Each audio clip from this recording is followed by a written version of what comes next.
Welcome to my YouTube channel എന്റെ വഴികൾ. ഏവർക്കും എന്റെ വഴികളിലേക്ക് സ്വാഗതം. ഇനിയും എന്റെ ചാനൽ സബ്സ്ക്രൈബ് ചെയ്യാത്തവർ സബ്സ്ക്രൈബ് ചെയ്യുക, എന്റെ വീഡിയോ ഇഷ്ടമായി ലൈക്ക് ചെയ്യുക, തുടർന്നും എന്റെ വീഡിയോകൾ ലഭിക്കുന്നതിന് വേണ്ടി ബെല്ലൈക്കൺ അമർത്തുക.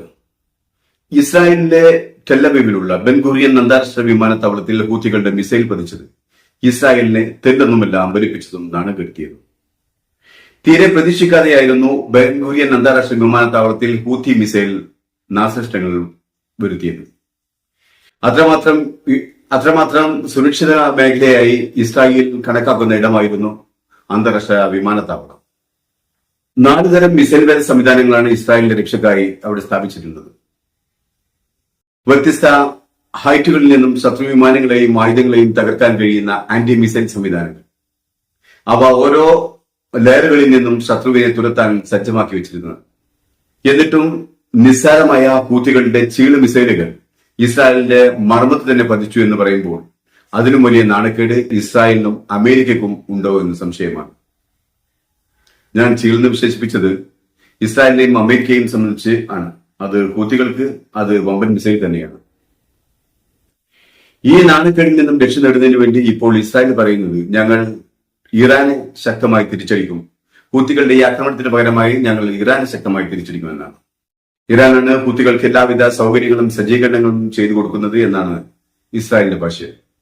ഇസ്രായേൽ മിലിറ്ററി അക്ഷരാർത്ഥത്തിൽ ഞെട്ടിത്തിരിച്ചിരിക്കുകയാണ്.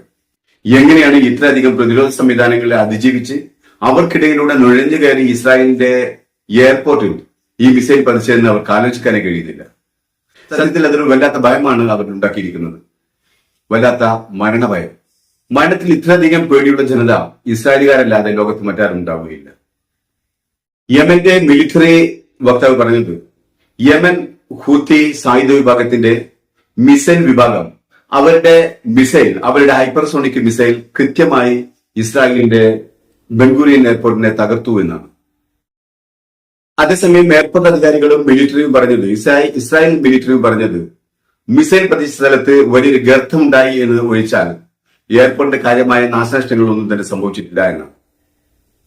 10 മീറ്റർ വ്യാസത്തിലും അതിനനുസരിച്ചുള്ള താഴ്ചയിലുമാണ് ഗർത്തം രൂപപ്പെട്ടത്. ഹൂത്തികളെ ശക്തമായി തിരിച്ചടിക്കുമെന്ന് പറഞ്ഞ ബെഞ്ചമിൻ നെതന്യാഹു, ഞങ്ങൾ ഇറാനെയും ആക്രമിക്കാൻ തയ്യാറായി നിൽക്കുകയാണ് എന്നാണ് പറഞ്ഞത്.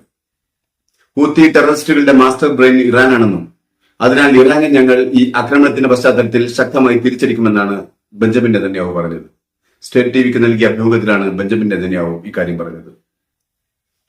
എന്നാൽ ഇറാൻ പ്രതിരോധ മന്ത്രി പറഞ്ഞത്, ഇസ്രായേൽ ഇതിന്റെ പേരിൽ ഞങ്ങളോട് പോരിന് വന്നാൽ അല്ലെങ്കിൽ ഞങ്ങളെ യുദ്ധത്തിലേക്ക് നിർബന്ധിച്ചാൽ ഞങ്ങൾ കയ്യും കെട്ടി നോക്കി നിൽക്കില്ല എന്നാണ്. ഇസ്രായേൽ ഞങ്ങളെ ആക്രമിക്കുകയോ യുദ്ധത്തിലേക്ക് വലിച്ചെടുക്കുകയോ ചെയ്താൽ ഞങ്ങൾ ശക്തമായി തിരിച്ചടിക്കുക തന്നെ ചെയ്യും എന്നാണ് ഇറാൻ പ്രതിരോധ മന്ത്രി പറഞ്ഞത്.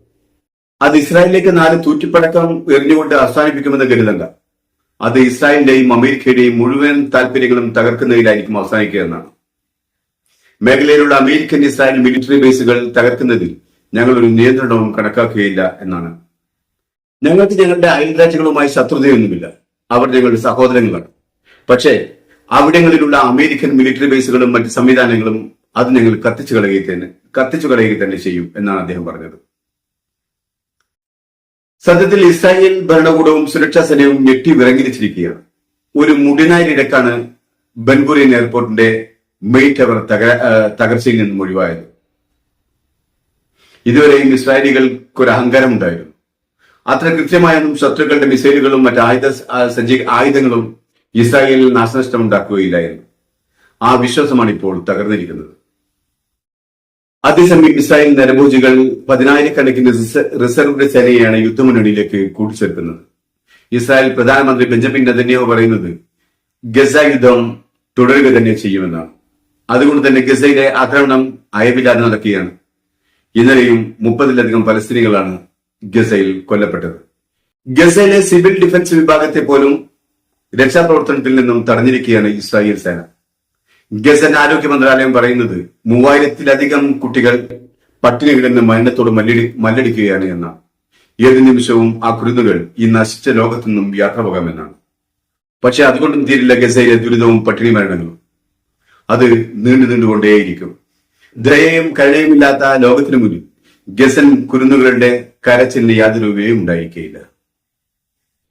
അന്താരാഷ്ട്ര നീതിന്യായ കോടതി വെറും പ്രഹസനത്തിന്റെ പ്രതിരൂപമായി മാറിയിരിക്കുകയാണ്. അന്താരാഷ്ട്ര നിയമങ്ങൾ കാലാഹലപ്പെട്ട നാണയത്തുട്ടുകളായി മാറി. നാം ഇപ്പോഴും ജീവിക്കുന്നത് പ്രാചീന ശിലായുഗത്തിലാണ് എന്നാണ് ലോകത്തിന്റെ ഇന്നത്തെ പോക്കിൽ നിന്ന് മനസ്സിലാക്കാനാവുന്നത്. ശക്തിയുള്ളവൻ ദുർബലനെ കീഴടക്കുന്ന കാട്ടാള നീതി നിലനിന്നിരുന്ന ആ ഇരുണ്ട കാലഘട്ടത്തിലാണ് നാം ഇപ്പോഴും ജീവിക്കുന്നത്. ഇവിടെ ലോകത്തെ നിയന്ത്രിക്കുന്നതും നിയമം നിർമ്മിക്കുന്നതും അത് നടപ്പിലാക്കുന്നതും അമേരിക്കയും ഇസ്രായേലും പോലെയൊക്കെയുള്ള സോംബികളുടെ രാജ്യവും ജനങ്ങളുമാണ്.